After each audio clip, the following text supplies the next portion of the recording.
I thought, there's no way in the world that you could drill for this. There's no way in the world that you could comprehend that in a few short hours with no forewarning, your town would double in population, with a bunch of people demanding to be fed and clothed and, you know, sheltered and all that stuff. And you just dealt with it. And it was extraordinary. It was mind-boggling back then, and it's still mind-boggling today. And it still makes me choke up today, but I'm too nervous to choke up in front of you. I don't want to be the guy with the blueberry in his teeth and who cries. So it's one or the other. But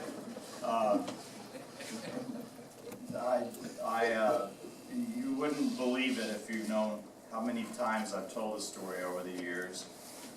And I have no idea why I was chosen to be a character in the play. I'm not. People ask me, why would they make a character out of you? And I said, I got so tired of telling the truth that I just started lying. I said, I invented penicillin, or you know, I rescued a baby from a burning building. Oh, there it is. But you know, I was just one of 7,000 people whose plane got diverted and sat on the plane for a long time. We didn't have any idea while we were sitting on that plane that you guys were working yourselves to death to get ready for us. And it kind of hit us in waves. The first wave when we got off the plane and saw all this food, and then the second wave we got to the transportation, and it had some place to take us to the College of the North Atlantic in my case. And there wasn't just a bunch of bedding thrown in a pile. Everybody had, the 300 plus passengers had their own little mat and pillow laid out. And, you know, College of the North Atlantic has a culinary school, so I can honestly say that we ate better in Gander than we did in the south of France, which doesn't happen. And just like this week, I gained 200 pounds in 7 days. But what you did was extraordinary, and you should all know that. Hopefully, the fact that you're the subject of a Broadway musical and a documentary and all that stuff has sort of brought it home to you. If you don't believe us when we tell you, then maybe all this attention will kind of oh, he's going in for the close-up.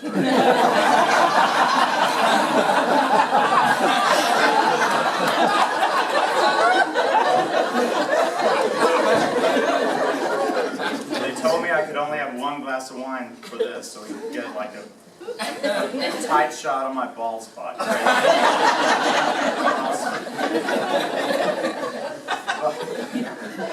But you know, we've spent a lot of time, those of us who ended up here. The Queen's representative said, those of you who had the misfortune of landing here, believe me when I tell you, none of us look at it that way. It was a life-changing event. There wasn't a come-from-away who landed here who did not walk away profoundly changed forever.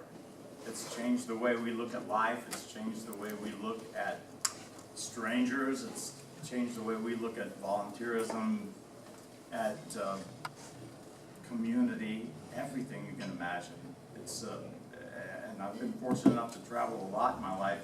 And I'm hard-pressed to think of one other place in the world where we would have received a greeting, anything similar to this. We would have been sleeping out on the road, probably, almost anywhere else. But we were not just fed and clothed and sheltered, we were loved.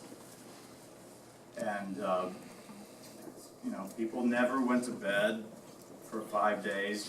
Their spirit never waned. They're always happy and, you know, my love, but their eyes were getting really tired. They hadn't slept in a long time, but when we left, we were crying, and much to my surprise, they were crying too. You guys, and one lady said, "Don't go!" I'm surprised she's not shoving us out of the thing. She probably wants to get to bed, but we never, never forgot it, never could forget it. It's changed everything about us. And to quote from another Broadway musical, because we knew you, we have been changed for good. And I think that kind of sums it all up. And David Hine and Irene Sankoff did a tremendous job in putting a story together about just some people making sandwiches and all that stuff. It was so much more than that. And at a time when we had completely lost faith in the goodness of humankind, you people restored it for us. You not only restored it, you made it stronger.